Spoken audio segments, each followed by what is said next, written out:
So it's about, I think about 1:20 a.m., 1:25 a.m. We're in Cannes right now. You can probably see in a Ferrari just driving around. People watching, enjoying the fresh air, and just vibing, you know. And I thought, what better time than now to make a video I always wanted to make. And it's specifically for software engineers. And it's honestly just pieces of life advice I wish I knew when I was a software engineer working my 9-to-5 job. Because at the time I was working my 9-to-5 job, when everybody looked at it from the side, they envied me because I had a 6-figure position. I had the dream, quote unquote, job that everybody really wanted. But in reality, I felt I could do a lot more, and I had a lot more potential that I was simply wasting. And I felt bad for thinking that way because I'm like, wow, if everybody thinks that I'm already doing well, if everybody wants to be in my position, maybe I'm just not grateful enough. So I felt that, and I lived with that for a few months until I realized that no, I can in fact do a lot more, and I am capable of a lot more. And I do have that potential already in me as a software engineer, and I don't need to go out there and learn any more new skills or anything of that sort. I can do it right now, just starting off. So this video is going to be largely just pieces of life advice that I wish I knew as a software engineer. This isn't necessarily for beginners, I would say. I would say this is primarily for the senior engineers who are already doing quite well for themselves in a 9-to-5 environment. And this is that, I would say, one sort of push for them to move on to the next phase of their life, which is to making even more money and getting that financial and time and location freedom that many are aspiring towards. And I want to start off with, first and foremost, the use of one's time. I think the biggest thing that I underestimated back when I was working my job was the importance of time and how to use it. The way my day would go was I would take the useless meetings in the mornings that I did not even want to be a part of, but I had to show up because it was part of my job description, and even though I didn't do any technical work during those meetings, I still had to show up. Half the time I was quiet, I didn't even talk. But of course, everybody knows the mundane meetings that you do.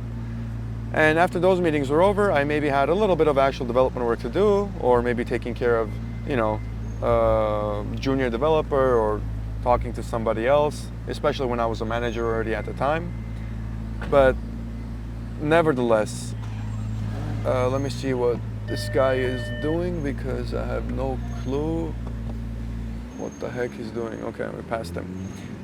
Anyways, I realized that for the majority of it, I would go to my 9-to-5. I mean, I was working remotely. When I say I would go, I mean, I would just dedicate my time to my 9-to-5. And after it was over, I sort of felt a need to relax. I felt a need to maybe go to the gym, maybe take a shower, spend a little bit of time just relaxing, get some time to myself, and I thought that was good use of my time. Now, this relaxation manifested in various forms. Sometimes it could have been watching anime, sometimes it could have been reading manga, sometimes it could have been just watching a TV show, sometimes it could have been just going out, whatever the case. But on a fundamental level, all of those things are a big waste of time. All they are really are just a momentary bliss, so to say, just to give me dopamine and make me feel good in the moment, but in reality, in the long term, they add nothing to what it is that I want to do or what it is that I want to get out of life. So my biggest piece of advice is, if you are currently a senior developer working at a 9-to-5 and you're making, 6 figures or so good enough money, I highly recommend you actually spend your time wisely on starting a business specifically. Now, this doesn't mean you instantly start out, slap up a logo, start the website, start running ads. That's not what I mean. I mean just dedicating even a little bit of, let's say, that 1 hour that was going to go to something else, dedicating that 1 hour of that time to maybe ideating about a business, maybe thinking about what problem you would even solve. Maybe just asking your friends and family and anybody in your circle or any business owners that you might know what problems they're having in their business and how maybe you can help them, or maybe specifically what you can do for them. Point is, spend every single day at least about 30 minutes to an hour thinking and getting yourself acquainted and making yourself familiar with that type of a mindset, an entrepreneurial mindset. This was the highest ROI thing for me, and the fact that I started thinking this way and I started doing these things, it shot me like light years ahead of everybody else. And I got to where I got to in a short span of about 3 years. And if I had to kind of pinpoint to what specifically, the reason for that, it had to be that type of an entrepreneurial mindset. It's to dedicate at least an hour of your day every single day and compound on creating a business. Now, talking about dedicating the time, I don't want you to think that this is just learning theory. I mean putting it into action. One of the biggest mistakes that I made when I was younger was I used to watch a lot of YouTube videos and I used to consume a lot of information. But this information I never took any action on. This information I just consumed it, learned more, and I never really took action on it, and I got no results as a direct result of that.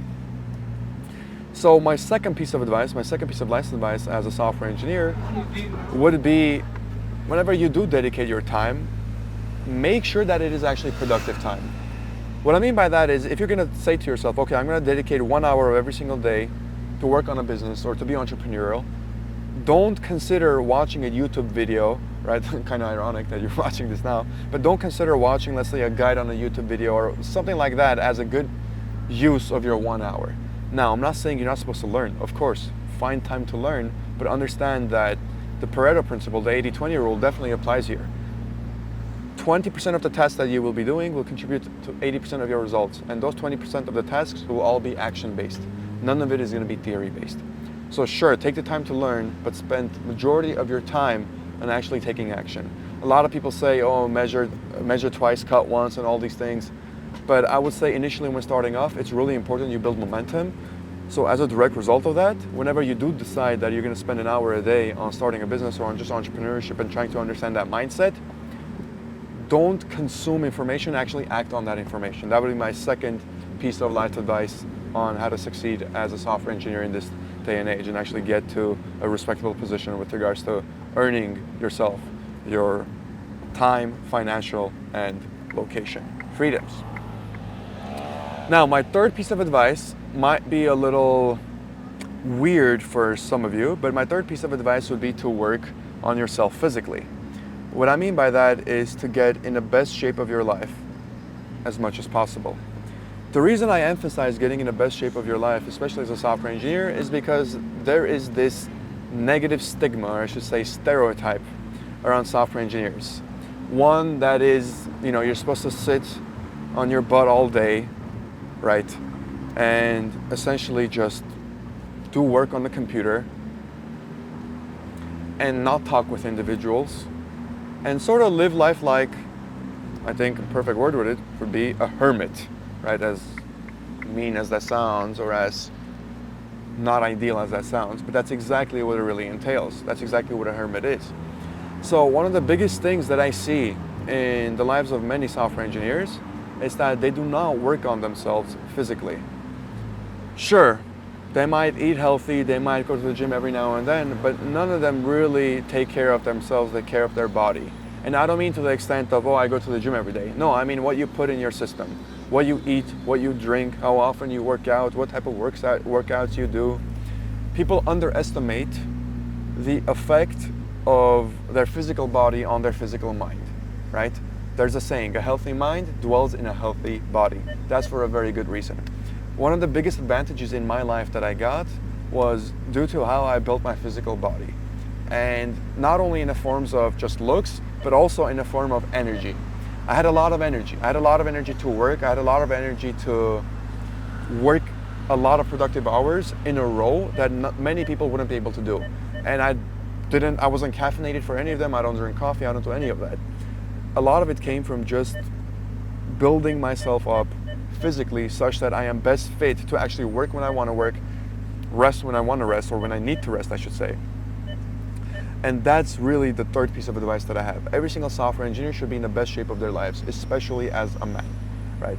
I know this might be a little controversial, people talk about this a lot, but I truly mean it. If you want the best out of your career, whether or not you're going to go into business or not, you need to be in very good shape.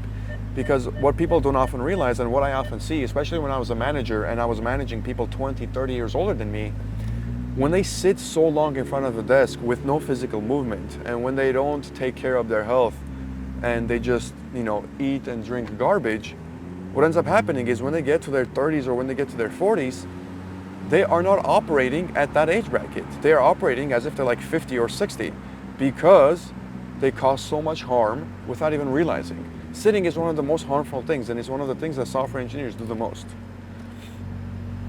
So that's why I emphasize, especially as a software engineer, to work on yourself, to move physically, go on walks daily, go to the gym, take care of your body early on, because if you think, you're young, it's okay, you're gonna sacrifice whatever it is now for later, I do not recommend that, because that's not gonna be a good thing. You're not gonna come out on top of that. That's why it's important that you take care of your body right now as of this moment, and when the time comes for you to, down the line, maybe take things slow, you'll at least be prepared for it. Or when the time comes for you to actually dedicate yourself to something for long periods of time, you'll also be able to do that. And that's really my third piece of advice. And I would say my fourth piece of advice that I want to finish off this video with would have to be with experiences. As a software engineer, especially when I was grinding in university, trying to get the best grades I possibly could, and really trying my best to get into a good job, and then from that good job climb the corporate ladder and all these things, I missed out on a lot of experiences. I missed out on a lot of experiences as a young adult. Now, I'm not talking about specifically in university going out partying, that's not what I mean. I mean young experiences that build you as a person. I'm not going to say as a man or a woman, but rather as a person. Young experiences that you need, especially as a young person, but even if you're in your 30s or 40s, my guess is you've missed out on a lot due to your job or whatever. Who's that shit, man? They asked us to push this shit, meaning they asked us to actually drive the car, use the car for what it's worth, so to say. But we're in a residential thing and people are walking, so I don't want to be too much of a headache for the individuals here. Anyways, my fourth point is to experience things. You see me right now, out here in Cannes with a rented Ferrari, right? Now, I personally don't like sports cars too much, or even hypercars in general. I very much prefer keeping a low-key setting, or at least the cars that I do like are more so Aston Martin, BMW, those kind of styles. I'm not too much of a car guy. I'm more of a watch guy. You've probably seen from my watch collection. But I'm more of a watch guy.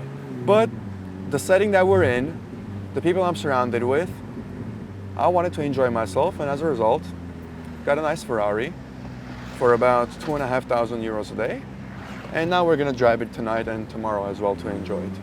Reason I'm saying this is because as a software engineer, you miss out on a lot. You work 9 to 5 every single day. You rarely travel. Most of your time and energy is spent on working and making sure that your boss or your employer is happy with your work. You stack up that money, you make it and make it and make it, and society tells you, hey, use that money to maybe one day buy a house, get a mortgage, be frugal, save, blah, blah, blah, blah, blah. So you never really end up spending that money on any experiences. And what I'm saying essentially is spend money on experiences. Go out there and explore the world as a software engineer, see what the world has to offer you. Don't just sit behind your computer and think that that's all that really is to life. And the reason I'm saying this specifically for software engineers is because I was one and I still am one. I understand how it is. You don't want to leave your room. You just want to spend time in front of the computer. You have your Discord, you have your Slack. That's all you really need. You have your YouTube, maybe a little bit of Netflix on the side. Some of you might even be playing a few video games here and there. You have your computer, you have your room. It's a comfort zone, it's a comfort spot. You just want to spend the rest of your time there. You don't want to get out of that comfortable situation. And I get it. I've been there, I've done that. But one of the best things that I ever did was when I was actually making 6 figures was use that money to travel a lot. Use that money to travel to various places. Use that money to experience new things that I never experienced before. And frankly, it made me grow as a person, but also what it made me realize was that there is much more to life than meets the eye. The first time I ever came to Monaco, first time I ever came to Cannes, I couldn't sleep for a solid week. Because as a software engineer, I didn't see any of this in person. Like, I didn't know that there's this many wealthy individuals on the planet to this extent, and they all gather together at various times of the year, be it for Formula One, be it for, the film festivals or whatever the case. And they just enjoy themselves to the extent that not even a movie will you find stuff like this. That's how crazy it really is. But I would have never experienced this world. I would have never seen this type of world, and it would have never motivated me to achieve what I have achieved to this day if it wasn't for me traveling, if it wasn't for me trying to experience things. And it doesn't matter if you're young, if you're older, use your money to actually experience, because the number one resource you don't really have is time. Time is the only uncontrollable risk factor. Money, you can lose it, you can make it, it comes and goes. Time, it only goes, it doesn't come. As a result, make good use of your time. One of my favorite quotes, I think it might even be on my About page or on my YouTube if you check it out, it's from Jack London, and it says, the function of a man is to live, not to exist. I shall not waste my days in trying to prolong them. I shall use my time. So that's exactly how you should think as a software engineer. I think being on a computer and working these remote jobs really kills that passion in us to go out and explore the world and really see what the rest of the world has to offer us. And I think, in my opinion, that's where some of the biggest growth comes from, be it in an entrepreneurial setting or just be it in a regular software engineer setting. Just give it a little pull because there was nobody here. But go out there, enjoy yourselves a little bit, right? You've spent all that time and energy, all that time making money and all these things. Go out and enjoy it a little. Don't save the money for a mortgage or whatever the case. Spend that money on yourself. I'm not saying go out and invest it in yourself. Invest it in yourself through experiences. Invest it in yourself through coaching, mentorship, whatever the case. But just make yourself grow in every aspect. And these are really the 4 pieces of life advice that if I knew sooner, I would be where I am much, much sooner. I would even say I would probably get to where I am in my late teens, honestly speaking. Because that's really the level of effect that these 4 pieces of advice had on my life and also had on the lives of my students. So without further ado, we're going to continue the rest of the joyride and enjoy ourselves a little bit. Hope you enjoyed the video, and I will see you in the next one.